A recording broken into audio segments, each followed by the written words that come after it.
Hello friends, आज का topic है कंडीशंस फॉर इक्विलिब्रियम। मतलब जब कोई बॉडी इक्विलिब्रियम में होता है तो उसका क्या कंडीशंस होता है। इक्विलिब्रियम का मतलब जो टच से मस ना हो। तो इसका है कि कोई भी बॉडी इक्विलिब्रियम में कब कहलाता है। A body is said to be in equilibrium.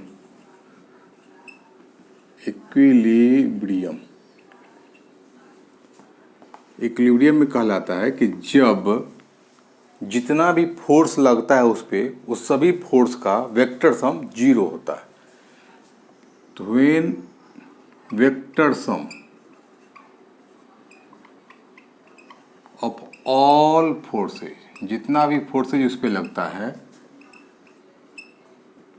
Acting on it is zero.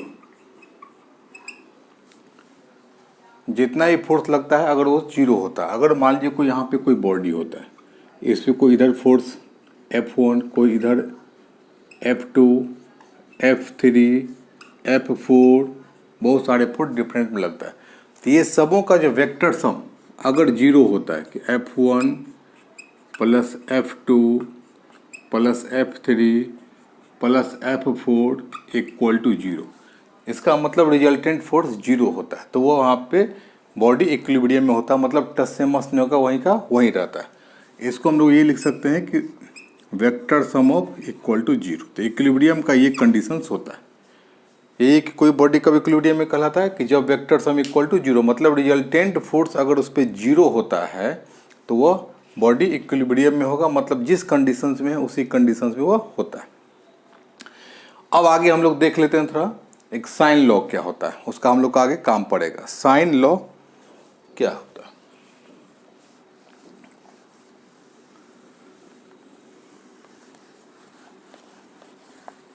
इससे पहले हम लोगों ने पढ़ा था पैरेललोग्राम में। तो जो यूज करते हैं उसको हम लोग कोसाइन लॉ भी कहते हैं। यहाँ पे है साइन लॉ।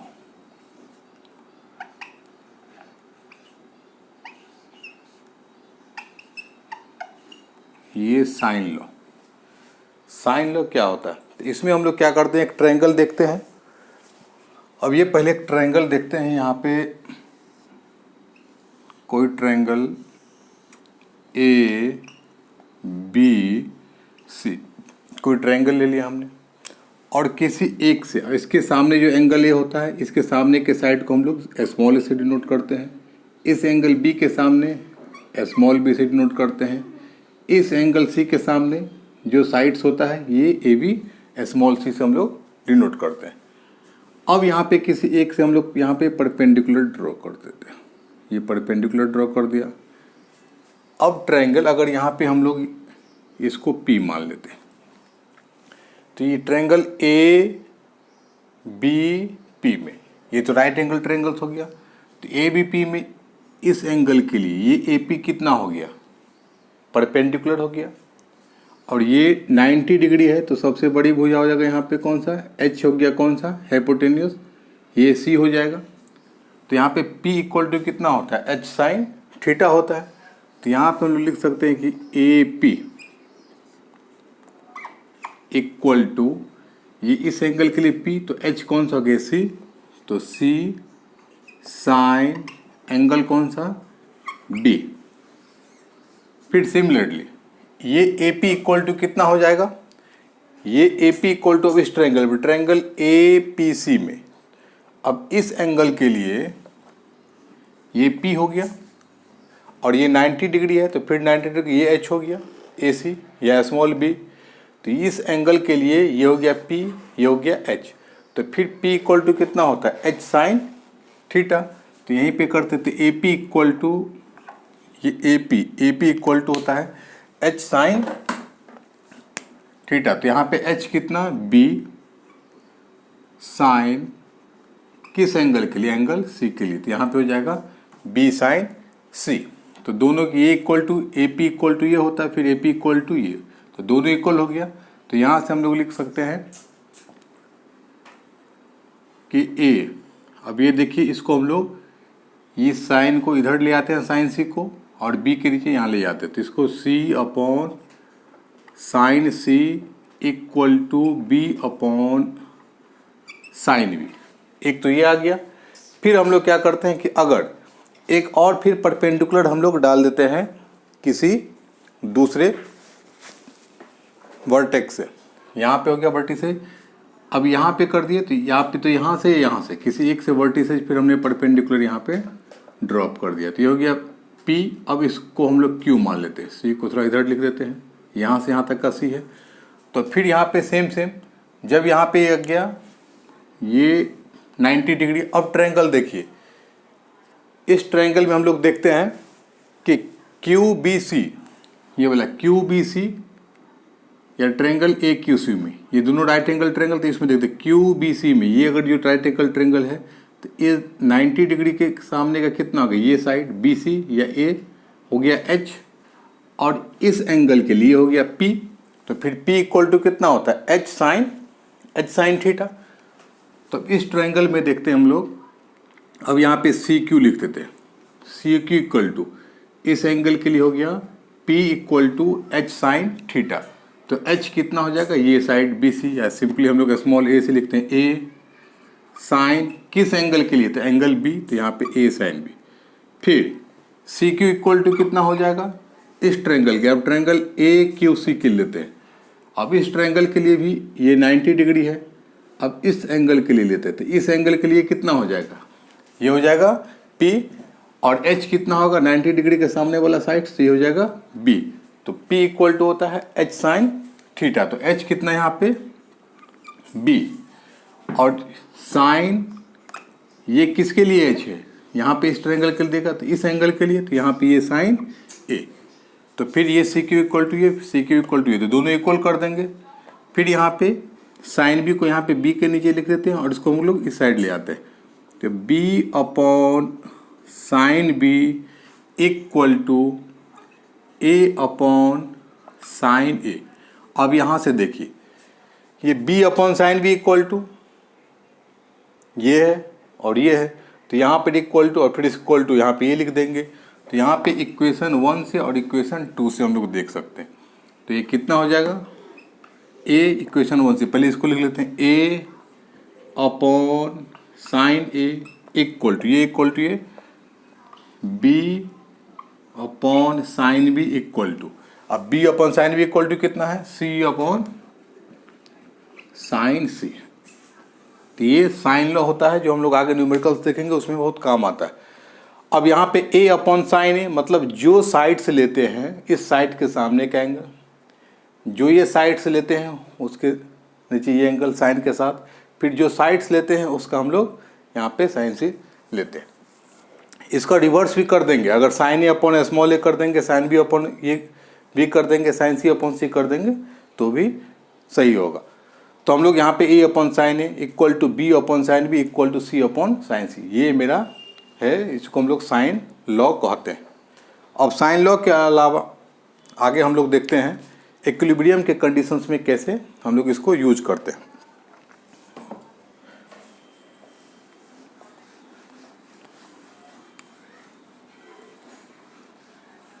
अब एक लेमी थ्योरम है, लेमिस थ्योरम कहता है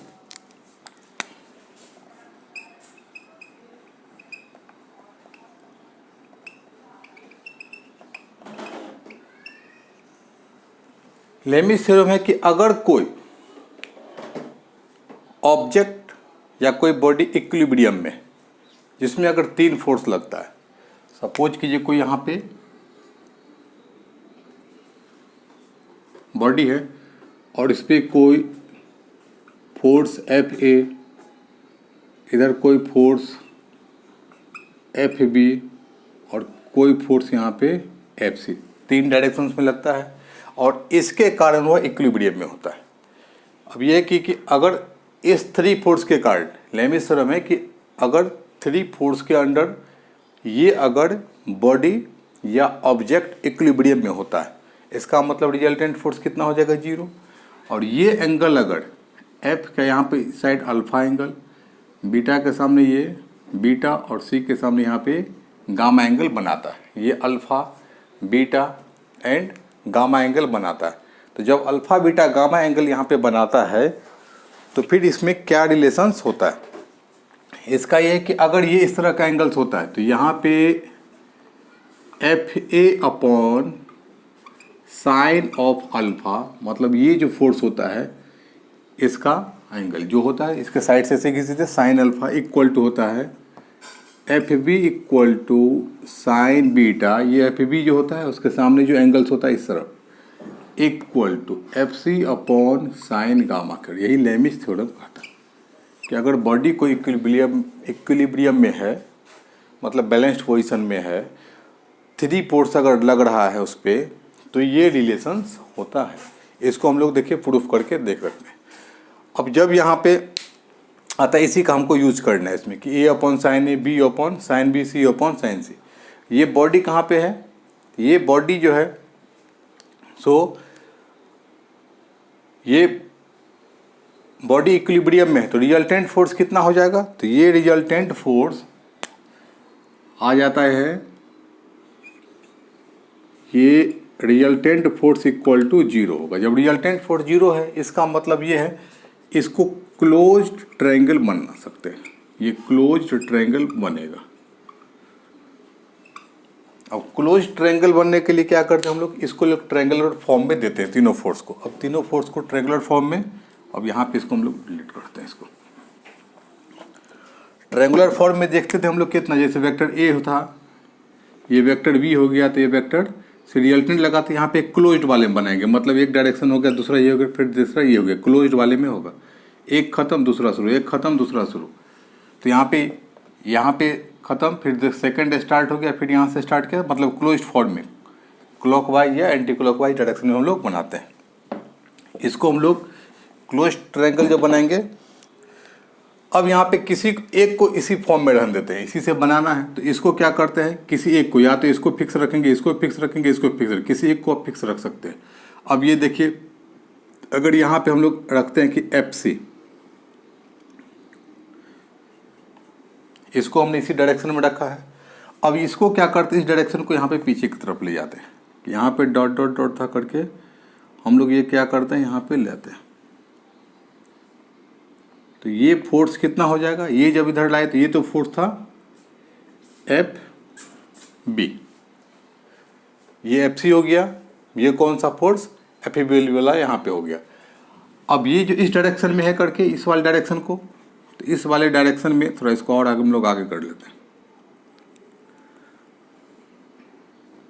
अब इस डायरेक्शन में, तो जब इस डायरेक्शन में है तो यहाँ पे हम लोग डायरेक्शन देते हैं ये वाले, तो ये डायरेक्शन कौन सा हो जाएगा, ये फोर्स हो गया एफ ए का, तो ये फोर्स एफ ए, ये फोर्स एफ सी। अब देखिए इस ट्रायंगल को यहाँ क्या करते हैं हम लोग, एंगल लगाते हैं। अब सबसे बेस्ट टेक्निक है, जो भी एरो लगाते हैं उसको हम लोग थोड़ा बढ़ा देते हैं, इसको भी फिर बढ़ा देते हैं। जैसे एफ बी थोड़ा इधर कर देते हैं, एफ ए को इधर कर देते हैं, ये करते हैं। अब एंगल हम लोग देखते हैं, एंगल कैसे हम लोग यहाँ पे बनाते हैं। अब ये देखिए एंगल कैसे होता है, एफ ए और एफ सी के बीच में कितना एंगल, बीटा एंगल है दोनों वेक्टर के बीच में। और एक चीज़ ध्यान रखना है कि दोनों का जो टेल है एक ही पॉइंट पे, मतलब एफ ए और एफ सी के बीच के दोनों टेल के बीच में एंगल कितना है यहाँ पे, बीटा। तो यहाँ पे एफ ए और यहाँ पे एफ सी, अगर यहाँ पे डायरेक्शन सेम जाता तो ये कौन सा वेक्टर होता, ये एफ सी ही होता। और ये कितना हो गया, एफ ए हो गया, तो एफ ए और एफ सी के बीच में कितना एंगल हो गया, बीटा। तो ये एंगल हो जाएगा बीटा, ये एंगल बीटा। अब यहाँ पे एफ ए और एफ ई के बीच में कौन सा था, ये अगर डायरेक्शन है तो ये अगर एफ ए एंगल है तो इसका डायरेक्शन भी कौन सा हो गया, एफ ए का ही डायरेक्शन है। तो यहाँ पे इसका एफ ए का सपोज करिए यहाँ पर डॉट लगाती है, ये एफ ए हो गया, एफ ए और एफ ए के बीच में कौन सा एंगल होगा, तो यहाँ पे एफ ए और एफ ए के बीच में एंगल है यहाँ पे गामा। कन्फ्यूजन है इसलिए हमने यहाँ पे डायरेक्शन सेम ही होगा। और यहाँ पे सिमिलरली एफ बी और एफ सी, तो ये एफ बी और एफ सी के बीच में दोनों का टेल यहाँ पे देखिए, अगर यहाँ पे जाता तो कितना होता, ये एफ बी का ही है, ये एफ बी का डायरेक्शन, इधर एफ बी का डायरेक्शन, और ये क्या एफ सी का, दोनों का जो टेल यहाँ पे, तो ये एंगल कितना हो जाएगा, ये एंगल यहाँ पे अल्फा। तो हमने इसको क्लोज ट्रायंगुलर रूप में बना लिया। अब हम लोग इसको यूज कर सकते हैं, इसको चाहे तो किसी पॉइंट पे यहाँ पे हम लोग इसको ए लिख देते हैं, इस पॉइंट को बी लिख दीजिए, इस पॉइंट को सी लिख दीजिए। ये ट्रायंगल मतलब ट्रायंगल ए बी सी हो गया। अब ये देखिए यहाँ से यहाँ तक का कितना हो गया, एफ ए, ये जो साइड हो गया, ये साइड का डिस्टेंस कितना हो गया, यहाँ पे एफ ए हो गया, ये कितना हो गया, एफ बी हो गया, और ये साइड का ट्रायंगल कितना हो गया, एफ सी हो गया। अब इस ट्रायंगल ए बी सी में कितना होगा, जो हमने उसमें देखा था अब साइन लॉ से, साइन लॉ में कितना था कि ए अपॉन साइन ए। अब देखिए साइन लॉ में कितना, A upon sine A equal to B upon sine B equal to C upon sine C. Similarly यहाँ पे जो साइड्स लेते हैं उसके सामने का एंगल लेंगे, तो जो साइड्स यहाँ पे लेंगे, यहाँ पे कौन सा साइड है, एफ ए है, तो एफ ए अपॉन ये एंगल कितना साइन ए लेंगे, तो ये हो जाएगा F A upon sine A angle हो गया इक्वल टू, यहाँ पे अब लेते हैं कि बी वाला, तो ये कितना साइड एफ बी, और एफ बी के सामने कौन सा एंगल है यहाँ पे बी, तो साइन बी लेंगे, तो ये हो गया F B upon sine B equal to, अब ये कौन सा सी वाला हो गया, तो इस साइड के सामने कौन सा, ये जब साइड लेंगे तो एंगल कौन सा यहाँ पे इस ट्रायंगल का, ये सी वाला पार्ट, तो ये हो जाएगा एफ सी अपॉन साइन सी, तो यहाँ पे ये एंगल हो गया। अब यहाँ पे साइन ए साइन बी से हम, मुझे तो अल्फा बीटा गामा में गिवन इसमें निकालना है, फाइंड आउट करना है। अब ये एंगल अगर ए होता है तो ये टोटल एंगल कितना होता है कि 180 है, तो इस एंगल को हम लोग क्या कर सकते हैं कि 180 में से अगर ये सब्ट्रैक्ट कर देंगे तो ये एंगल आ जाएगा, तो ये एंगल आ जाता है। अब देखिए इसको हम लोग यहाँ पे लिख सकते हैं,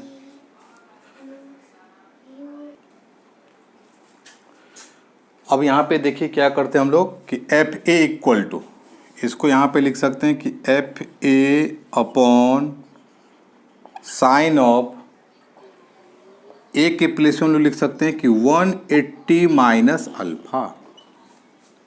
यहाँ पर कितना हो गया, इस ए के प्लेस पे लिख सकते हैं, यहाँ से यहाँ कितना टोटल एंगल 180 हो गया, तो 180 में से इसको अगर सब्ट्रैक्ट कर देंगे तो इसे ही एंगल हो गया। सिमिलरली यहाँ पे F B upon angle B को कितना लिख सकते हैं कि 180 माइनस बीटा, ये था, ये एंगल बी है, ये एंगल बी है, तो 180 यहाँ से यहाँ 180, तो 180 में से इसको सब्ट्रैक्ट कर देंगे तो यही एंगल बचेगा equal to F C upon sine 180 minus gamma, C के साथ कितना यहाँ पे गामा है, और sine 180 minus theta equal to sine theta ही होता है। तो इक्वल टू हम लोग क्या लिख सकते हैं, इसको यहाँ पे इस स्टेप्स को हटा देते हैं,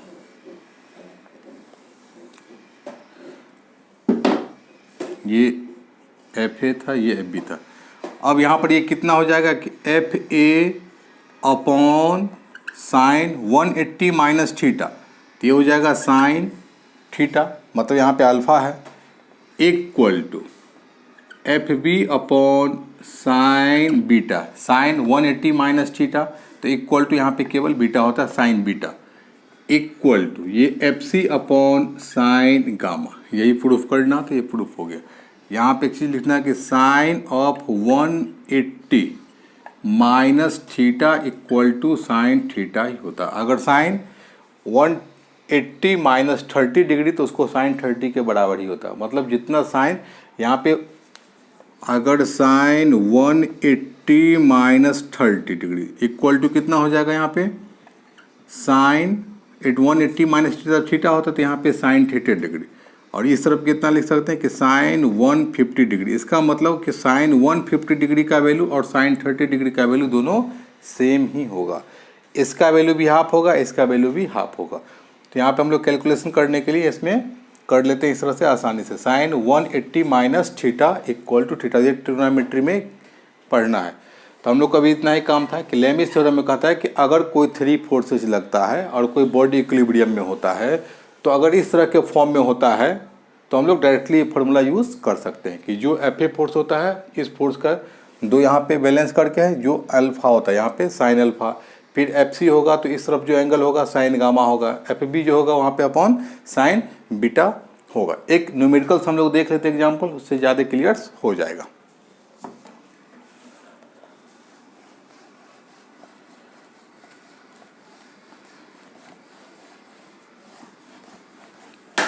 अब ये देखिए कि अगर